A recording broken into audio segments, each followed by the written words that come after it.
നിയമരംഗം.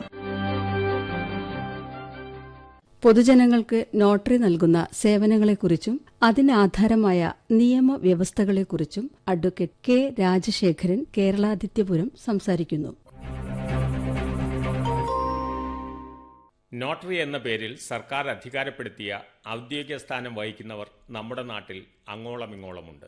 പൊതുജനങ്ങൾക്ക് അവർ നൽകുന്ന സേവനങ്ങളെക്കുറിച്ചും അതിനാധാരമായ നിയമവ്യവസ്ഥകളെക്കുറിച്ചും ഒരു അവലോകനമാണ് ഈ പ്രഭാഷണം.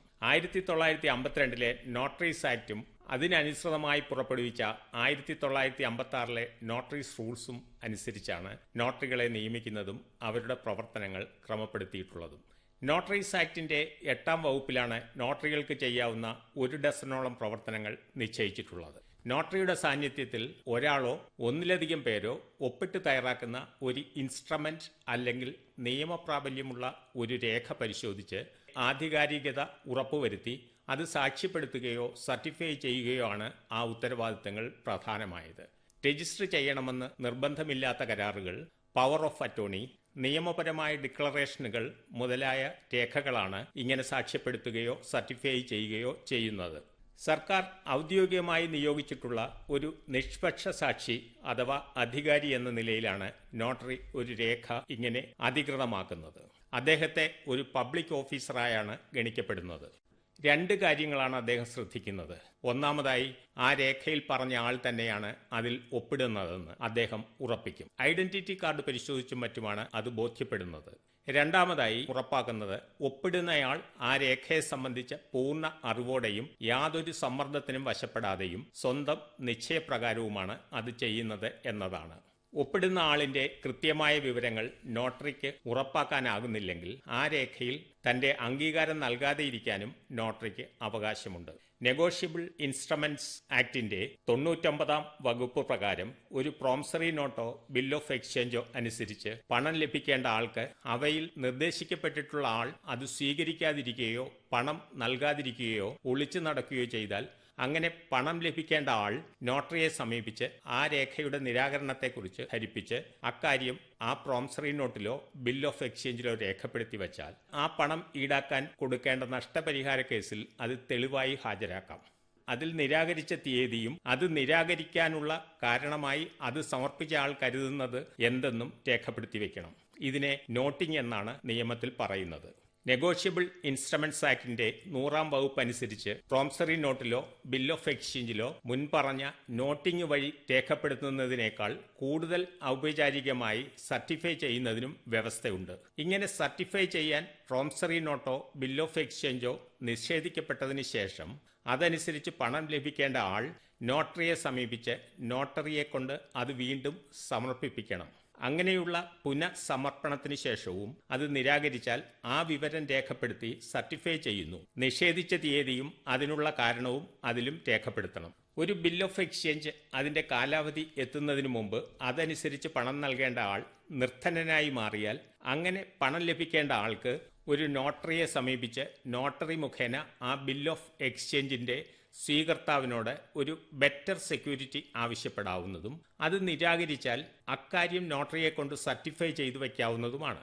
കാലാവധി എത്താത്ത ബിൽ ഓഫ് എക്സ്ചേഞ്ച് അനുസരിച്ച് പണം ലഭിക്കാൻ അവകാശമില്ലെങ്കിലും കാലാവധി എത്തിയ ശേഷം പണം ആവശ്യപ്പെട്ട് നൽകാവുന്ന കോടതി കേസുകളിൽ സമർപ്പിക്കാവുന്ന രേഖയായി അത് മാറും. ഇന്ത്യയിലെ ബിൽ ഓഫ് എക്സ്ചേഞ്ചുകൾക്ക് ഡിസോണർ അല്ലെങ്കിൽ നിരാകരിക്കൽ രേഖപ്പെടുത്തുന്നതും പ്രൊട്ടസ്റ്റ് സർട്ടിഫൈ ചെയ്യുന്നതും തുടർന്നുണ്ടാകാവുന്ന നഷ്ടപരിഹാര കേസുകളിൽ നിർബന്ധമല്ല.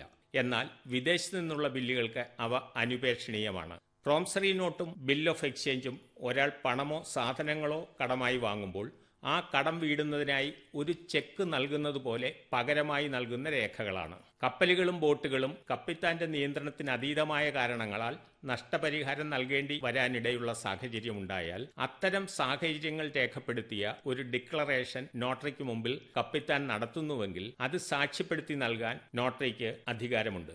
അതിന് സാക്ഷികൾ കൂടി വേണം. ബന്ധപ്പെട്ട രേഖകൾ കപ്പിത്താൻ നോട്ടറിയെ കാണിച്ച് നിജസ്ഥിതി ബോധ്യപ്പെടുത്തണം. തുടർന്നുണ്ടാകുന്ന നഷ്ടപരിഹാര കേസുകളിൽ ആ ഡിക്ലറേഷൻ തെളിവായി സമർപ്പിക്കാം.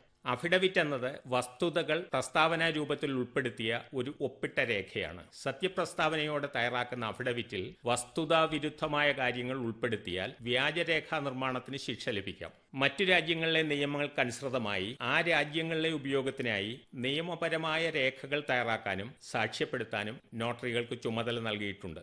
അത്തരം രേഖകൾ ഹേഗ് കൺവെൻഷൻ അനുസരിച്ച് കേന്ദ്ര സർക്കാർ നിയോഗിച്ച ഉദ്യോഗസ്ഥൻ കൂടി ഒപ്പിട്ടാൽ വിദേശത്ത് അവ നേരിട്ട് ഉപയോഗിക്കാം. ഇങ്ങനെ ഒപ്പിട്ട് നൽകുന്നതിനെ അപ്പോസ്റ്റിലി ചെയ്യുക എന്ന് പറയും. നിയമസംബന്ധമായ രേഖകൾ ഒരു ഭാഷയിൽ നിന്നും മറ്റൊരു ഭാഷയിലേക്ക് കൃത്യമായി പരിഭാഷപ്പെടുത്താനും നോട്ടറികൾക്ക് ചുമതല നൽകിയിട്ടുണ്ട്. നമ്മുടെ കോടതികളിൽ സിവിലോ ക്രിമിനലോ ആയ ട്രയലുകളുടെ ഭാഗമായി ചോദ്യങ്ങൾ ചോദിച്ച് മൊഴി രേഖപ്പെടുത്തി തെളിവ് ശേഖരിക്കുന്നതിന് നിയോഗിക്കപ്പെടുന്ന കമ്മീഷണറായി കോടതി നിർദ്ദേശപ്രകാരം പ്രവർത്തിക്കാനും നോട്ടറിക്ക് അധികാരമുണ്ട്. ആർബിട്രേറ്റർ, മധ്യസ്ഥൻ, കൺസിലിയേഷൻ നടത്തുന്ന ആൾ എന്നീ നിലകളിൽ പ്രവർത്തിക്കാനും നോട്ടറിക്ക് അധികാരമുണ്ട്. സർക്കാരിന് മറ്റു ചുമതലകളും നോട്ടറീസ് റൂൾസിൽ ഉൾപ്പെടുത്തി നോട്ടറികൾക്ക് നൽകാം. ഇവ കൂടാതെ സിവിൽ പ്രൊസീജിയർ കോഡിലെ 139 വകുപ്പ് അനുസരിച്ചും ക്രിമിനൽ പ്രൊസീജിയർ കോഡിലെ 297 വകുപ്പ് അനുസരിച്ചും നോട്ടറികൾക്ക് മുമ്പിൽ സാക്ഷ്യപ്പെടുത്തിയ അഫിഡവിറ്റ് കോടതികൾക്ക് സ്വീകരിക്കാം. ഒരു രേഖയിൽ നോട്ടറി ഒപ്പിടുമ്പോൾ അതിൽ അദ്ദേഹത്തിന്റെ ഔദ്യോഗിക സീലും വയ്ക്കണം. സീലിൽ അദ്ദേഹത്തിന്റെ പേര്, പ്രവർത്തന പരിധി, രജിസ്റ്റർ നമ്പർ, അധികാര കാലാവധി, ഏത് സർക്കാരിനാൽ നിയോഗിതനാണ് എന്നിവ രേഖപ്പെടുത്തിയിട്ടുണ്ടാകണം. കേരള സ്റ്റാമ്പ് ആക്ടിലെ 39 വകുപ്പ് അനുസരിച്ചുള്ള സ്റ്റാമ്പ് ഡ്യൂട്ടി അടച്ച സ്റ്റാമ്പും രേഖയിൽ ഒട്ടിക്കണം. 2016 മുതൽ 100 രൂപയാണ് സ്റ്റാമ്പിന്റെ വില. കേരള സർക്കാരിനും കേന്ദ്ര സർക്കാരിനും നോട്ടറികളെ നിയോഗിക്കാം. അതത് സർക്കാരുകളുടെ പ്രദേശത്ത് ആകമാനമോ ഏതെങ്കിലും ഭാഗത്തേക്ക് മാത്രമായോ അവരെ നിയോഗിക്കാം. നോട്ടറിക്ക് സർക്കാർ ശമ്പളമോ അലവൻസുകളോ നൽകുന്നില്ല. അവർ നൽകുന്ന സേവനങ്ങൾക്ക് സ്വീകർത്താക്കളിൽ നിന്നും ഈടാക്കാവുന്ന ഫീസാണ് അവരുടെ വരുമാന മാർഗം. രേഖകൾ സാക്ഷ്യപ്പെടുത്തുന്നതിനുള്ള 35 രൂപ മുതൽ മറ്റ് രാജ്യങ്ങളിലെ ഉപയോഗത്തിനായി രേഖ തയ്യാറാക്കുന്നതിന് നിശ്ചയിച്ചിട്ടുള്ള 200 രൂപ വരെ വിവിധ റേറ്റുകളിൽ ഫീസ് നിശ്ചയിച്ചിട്ടുണ്ട്. നോട്ടറിയുടെ ഓഫീസിനകത്തും പുറത്തും ഫീസിന്റെ പട്ടിക പ്രദർശിപ്പിച്ചിരിക്കണം. നിർബന്ധമായും നോട്ടറൈസ് ചെയ്യണമെന്ന് ഏതെങ്കിലും നിബന്ധനകൾ പറഞ്ഞ രേഖകൾ മാത്രം നോട്ടറൈസ് ചെയ്താൽ മതി. അത്തരം രേഖകൾ നോട്ടറൈസ് ചെയ്തില്ലെങ്കിൽ അവയ്ക്ക് നിയമപ്രാബല്യം ഉണ്ടാകില്ല. ഒരു ഗസറ്റഡ് ഓഫീസർ സാക്ഷ്യപ്പെടുത്തണമെന്ന് പറഞ്ഞിട്ടുണ്ടെങ്കിൽ ഗസറ്റഡ് ഓഫീസർ തന്നെ അത് ചെയ്യണം. മുദ്രപത്രത്തിൽ തയ്യാറാക്കേണ്ട രേഖകൾ മതിയായ വിലയ്ക്കുള്ള മുദ്രപത്രത്തിലല്ല തയ്യാറാക്കി നോട്ടറിക്ക് മുമ്പിൽ സമർപ്പിക്കുന്നതെങ്കിൽ പിടിച്ചെടുത്ത് ശരിയായ മുദ്രപത്ര വില അടയ്ക്കാനായി കളക്ടർക്ക് കൈമാറാൻ കേരള സ്റ്റാമ്പ് ആക്ടിലെ 33 വകുപ്പ് നോട്ടറികൾക്ക് അധികാരം നൽകുന്നു. നോട്ടറൈസ് ചെയ്യുന്ന രേഖകളെ സംബന്ധിച്ച വിവരങ്ങൾ നോട്ടറി കൈവശം സൂക്ഷിക്കേണ്ട ഒരു രജിസ്റ്ററിൽ രേഖപ്പെടുത്തി വെക്കണം. അങ്ങനെ ചെയ്തില്ലെങ്കിൽ ഒപ്പിട്ട് സീൽ പതിച്ച രേഖയ്ക്ക് പ്രാബല്യമില്ല. ഒരു രേഖയുടെ പകർപ്പ് സാക്ഷ്യപ്പെടുത്തി നൽകുമ്പോൾ ഒരു കോപ്പി നോട്ടറിയും സൂക്ഷിക്കണം. ഇന്ത്യയിലെ നോട്ടറൈസേഷനെ പരസ്പര പൂരകമായി അംഗീകരിക്കുന്ന ചില വിദേശ രാഷ്ട്രങ്ങളിലെ നോട്ടറികൾ നടത്തുന്ന നോട്ടറൈസേഷനെ ഇന്ത്യക്കും പകരമായി അംഗീകരിക്കാമെന്ന് വ്യവസ്ഥയുണ്ട്. ബെൽജിയം, ന്യൂസിലൻഡ്, അയർലാൻഡ് എന്നീ രാജ്യങ്ങളിലെ നോട്ടറൈസേഷൻ ഇന്ത്യയും പരസ്പരം അംഗീകരിച്ചിട്ടുണ്ട്. ഒരു വക്കീലായോ ജുഡീഷ്യൽ ഓഫീസറായോ 10 വർഷം പ്രവൃത്തി പരിചയമുള്ളവർക്ക് നോട്ടറിയായി അപേക്ഷിക്കാം.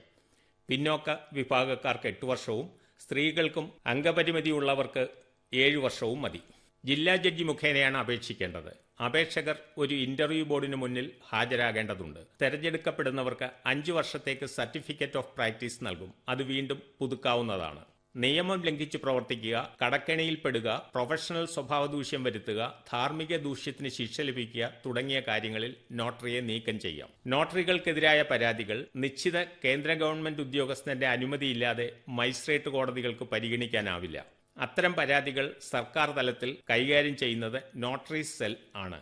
അവർക്കും നടപടിയെടുക്കാം. ജില്ലാ ജഡ്ജിക്കോ അദ്ദേഹം നിയോഗിക്കുന്ന ഉദ്യോഗസ്ഥനോ നോട്ടറിയുടെ രേഖകൾ വർഷത്തിൽ 2 തവണ പരിശോധിക്കാം. നോട്ടറികൾക്ക് ഓഫീസ് വേണമെന്നത് നിർബന്ധമാണ്. കാറിലിരുന്നും വാഹന പാർക്കിംഗ് സ്ഥലത്ത് വെച്ചും നോട്ടറി എന്ന സ്ഥാനത്തിന്റെ മാന്യത പാലിക്കാതെ രേഖകൾ ഒപ്പിട്ട് നൽകുന്ന നോട്ടറികൾക്കെതിരെ നടപടി സ്വീകരിക്കണമെന്ന് ബോംബെ ഹൈക്കോടതി ഈ വർഷം ആദ്യം ഉത്തരവ് പുറപ്പെടുവിച്ചിരുന്നു. നോട്ടറീസ് ആക്ട് സമൂലമായി പരിഷ്കരിച്ച് ഓൺലൈൻ നോട്ടറൈസേഷൻ ഉൾപ്പെടെയുള്ള കമ്പ്യൂട്ടർ വൽക്കരണവും മറ്റും ഈ രംഗത്ത് നടപ്പാക്കാൻ ഉദ്ദേശിച്ചുള്ള 2021 ഒരു നോട്ടറീസ് ആക്ട് ഭേദഗതി ബിൽ കേന്ദ്ര സർക്കാരിന്റെ പരിഗണനയിലുണ്ട്. ചുരുക്കത്തിൽ, ഗൗരവ സ്വഭാവമുള്ള പല രേഖകൾക്കും ആധികാരികത നൽകാൻ ആയാസരഹിതമായി നമുക്ക് സമീപിക്കാവുന്ന ഒരു പൊതു അധികാരിയാണ് നോട്ടറി.